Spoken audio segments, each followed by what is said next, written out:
Hello everybody, welcome to section 6.5. We're talking about more factoring. This time we're going to put everything together. We're talking about factoring completely. In factoring completely, there's really three steps that are involved. The first thing is that we always look to see if there is a greatest common factor that can be factored out. Now if there is one, then yes, we factor out that greatest common factor and then proceed to the next level. If not, then we just simply proceed without having to worry about dealing with the greatest common factor.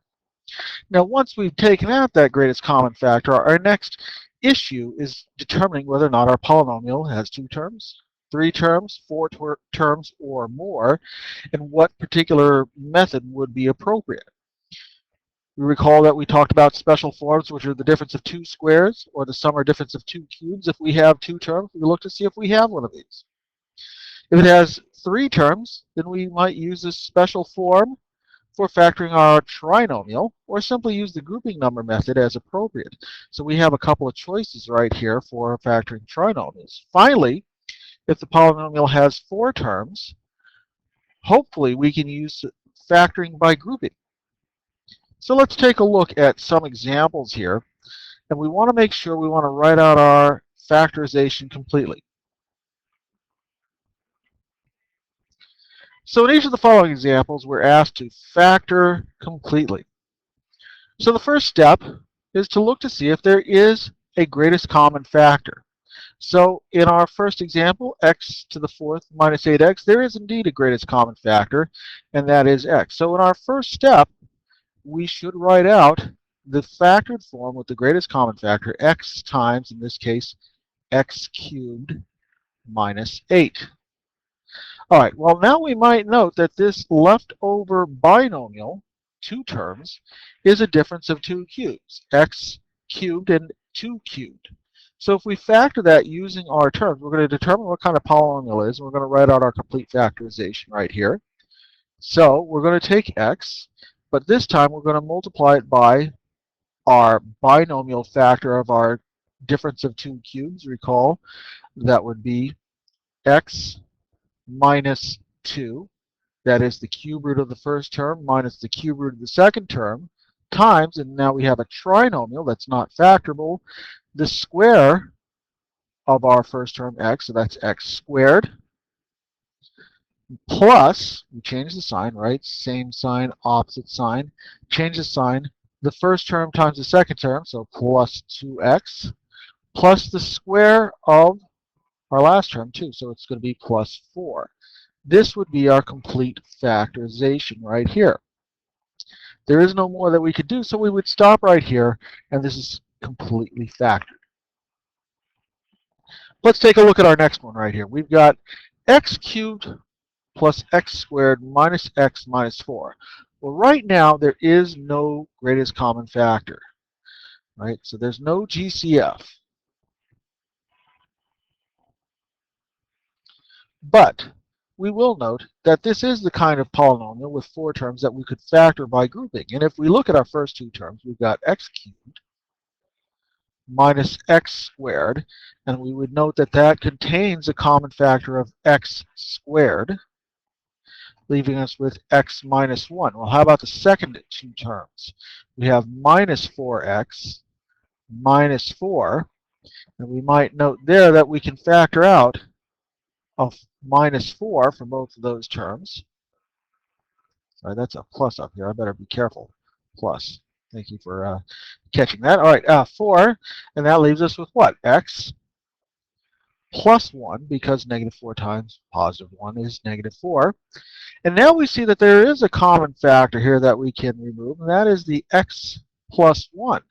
So sometimes when we do that, we end up with a surprise, and in this case we get x squared minus 4, which we might note is a binomial with 2 terms that is a special form. So there's more factorization that we can do. It turned out that x plus 1 was a greatest common factor of sorts. And so now we can repeat our step 2 and look to see if there's any further factorization that can occur. And x squared minus 4 is a difference of 2 squares, and we know that that's going to factor this way. It'll be x plus 1 times x minus 2 times x plus 2. And this would be our complete factorization. We're going to have 3 factors multiplied in this case. All right, let's look at our last one right here. Our last one goes like this. We've got 9x squared y minus 48xy plus 48y. Well, what do we do with that thing? Well, in this case, is there a greatest common factor? The answer is yes. Our greatest common factor, in fact, contains, let's see, what do we have? We're divisible by 3. Divisible by 9, 48 divided by 9? No. 3. Greatest common factor includes 3, and it looks like it includes y as well. So let's factor out 3y from each of our terms, and let's see what we've got. 3y times 3x squared is going to give us 9x squared y, so that's pretty good. 48. 3 divides into 48 how many times? Well, in this particular case, we're going to say that it divides out, let's see, 3 goes into 48. Sometimes I get lost myself, right? I have to do this every once in a while. 3 goes into 48 once, giving us 3, subtract that, 16, right? 16. So let's see, 16x, and let's see, 48y minus 3y, that'll be plus 16. Interesting. So we have a trinomial. Is that trinomial factorable? Well, now I might pull this off to the side. This is a trinomial. It's not a perfect square trinomial because even though the last term is a perfect square, the first term is not.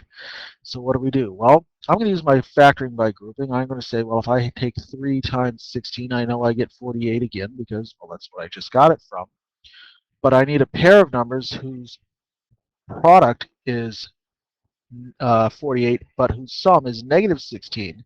And that would be negative 4 and negative 12, right? Because negative 4 and negative 12 adds up to give us negative 16. Negative 4 times negative 12 would multiply to give us positive 48. So I'm going to change this into a 4-term polynomial, pardon me, 3x squared minus 4x minus 12x plus 16. All right, what's going to happen when I factor this? Well, on our first 2 terms, I'll put this in a nice big square bracket so I can follow along.